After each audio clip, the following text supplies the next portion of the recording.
Bonjour et bienvenue pour une vidéo sur la monnaie. Alors pour commencer, nous allons corriger l'exercice que je t'avais donné hier en nous quittant. Alors je te rappelle que nous avions acheté une tarte aux fraises à 3 €, deux éclairs au chocolat à 2 € chacun et 3 brioches à 1 € chacune. Alors au passage, je te fais remarquer que en mathématiques, on ne dessine pas, on fait des schémas. Alors, une tarte aux fraises, on ne s'embête pas à la dessiner avec les fraises, on fait un rond. Les éclairs, tu fais des ovales. Et les brioches, encore des ronds. Mais tu pourrais très bien ne dessiner qu'un bâton pour chaque objet. On est en mathématiques, on n'est pas en dessin. Donc, c'est pas un concours. Voilà. Alors, maintenant, calculons combien tu dois payer à la boulangère. Alors, 3 plus 2 plus 2 plus 1 plus 1 plus 1. Alors, calculons la somme. 3 plus 2, ça fait 5. 5 plus 2, ça fait 7. Je rajoute encore un, ça fait 8. Encore un, ça fait 9. Et encore un, ça fait 10. Donc, tu dois payer 10 € à la boulangère. Alors maintenant, comment peut-on faire une somme de 10 € avec des pièces et des billets? Alors, j'ai eu une solution qui m'a été donnée sur le blog hier, c'est 2 billets de 5. Alors, je te rappelle que tu dessines d'abord, tu écris d'abord ton 5 et tu encadres pour avoir le billet et un deuxième billet de 5, ce qui fait 10 €. Ça marche. Alors, il y a d'autres solutions. On peut très bien remplacer un billet de 5 par... Ah, tu vois, je me trompe. Après, je vais avoir du mal. Par 5 pièces de 1. 1, 2, 3, 4, 5. Et puis, on garde quand même un billet de 5. On a encore 10 €. Alors, on va chercher une troisième solution. Il y en a encore d'autres. On ne va pas toutes les faire.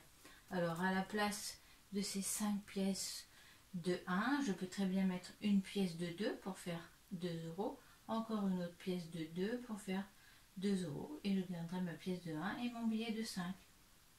2 €. 2 €. Une pièce de 1 et un billet de 5. J'ai encore réussi à faire 10 € avec une nouvelle solution. Voilà. Alors aujourd'hui, nous partons au marché. Alors tu vas prendre une botte de radis à 2 € pour commencer, pour faire l'entrée. Ensuite, tu prendras un poulet à 8 € avec des courgettes à 2 €. Et puis, pour le dessert, tu prendras un paquet de yaourt, de 4 yaourts à 2 € et des oranges pour terminer à 3 €. Alors, je répète. Tu vas prendre donc une botte de radis à 2 €, un poulet à 8 €, des courgettes à 2 €, des yaourts à 2 € et des oranges à 3 €.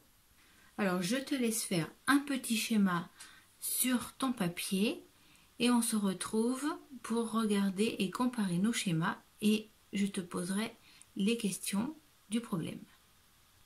Voilà, moi j'ai fait mon petit schéma. Alors, as-tu fait le tien? Alors, comparons. Je te rappelle qu'il y avait des radis. Alors, je te rappelle que en maths, on ne dessine pas, on fait des schémas. Alors, moi, pour les radis, j'ai fait un rond avec un R dedans. Ensuite, il y avait un poulet à 8 €, des courgettes à 2 €, des yaourts à 2 € et des oranges à 3 €. Alors, première question, comme hier, combien vas-tu payer pour acheter toutes ces courses? Ça y est, tu as trouvé? Alors, corrigeons ensemble.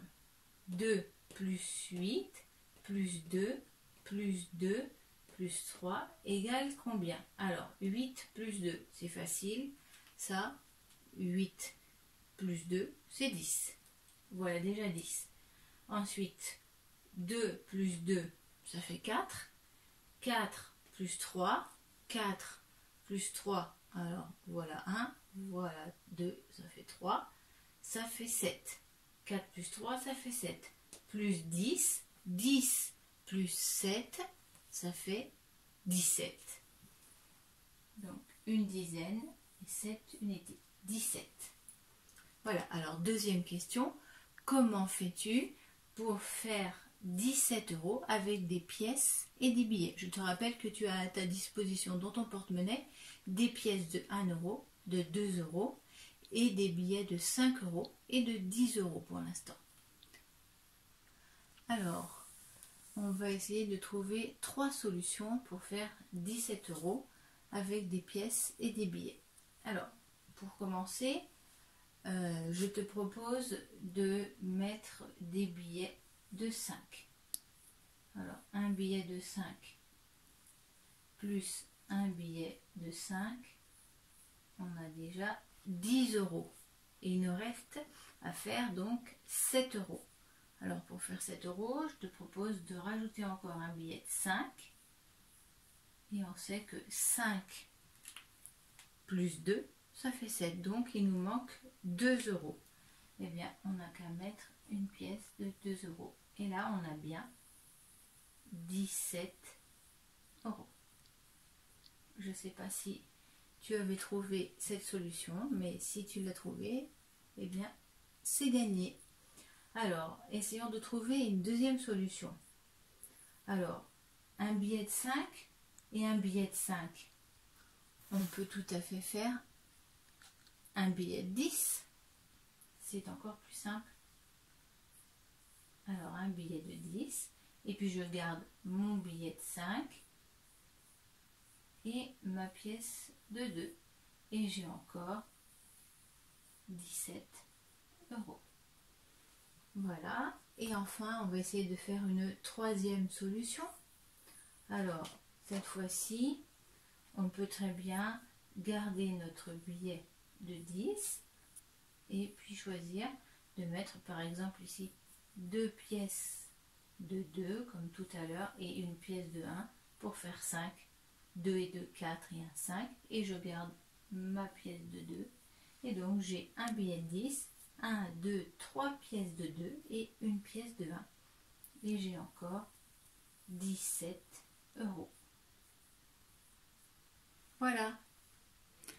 Alors, cette fois-ci, je vais te donner un exercice que tu vas faire tout seul et tu me donneras ta réponse dans les commentaires de l'article. Attention, je veux 2 solutions cette fois-ci. Je veux 2 solutions différentes. Alors, tu vas prendre cette fois-ci des carottes à 2 € et des tomates à 3 € pour faire ton entrée. Ensuite, tu prends du saumon à 7 € avec des pâtes à 2 €. Tu prendras un peu de fromage à 3 € avec une petite salade à 2 €. Et pour terminer, tu vas prendre un ananas pour le dessert à 3 €. Alors, je répète. Tu as des carottes, des tomates pour l'entrée. Ensuite, du saumon à 7 € avec des pâtes à 2 €. Un peu de fromage à 3 € avec une petite salade à 2 € et pour le dessert, de l'ananas à 3 €. Alors, je te rappelle que tu dois d'abord faire un petit schéma pour bien indiquer toutes les courses que tu achètes avec le prix qui correspond. Ensuite, tu calcules la totalité de ce que tu dois payer pour acheter l'ensemble de tes courses. Et quand tu as la somme, eh bien, tu n'as plus qu'à essayer de trouver comment tu peux réaliser cette somme avec des pièces et des billets. Voilà, je te laisse réfléchir et tu me mets tes réponses sur les commentaires de l'article. Attention, je veux 2 solutions différentes. Voilà, bon courage et à bientôt pour la prochaine vidéo sur la monnaie.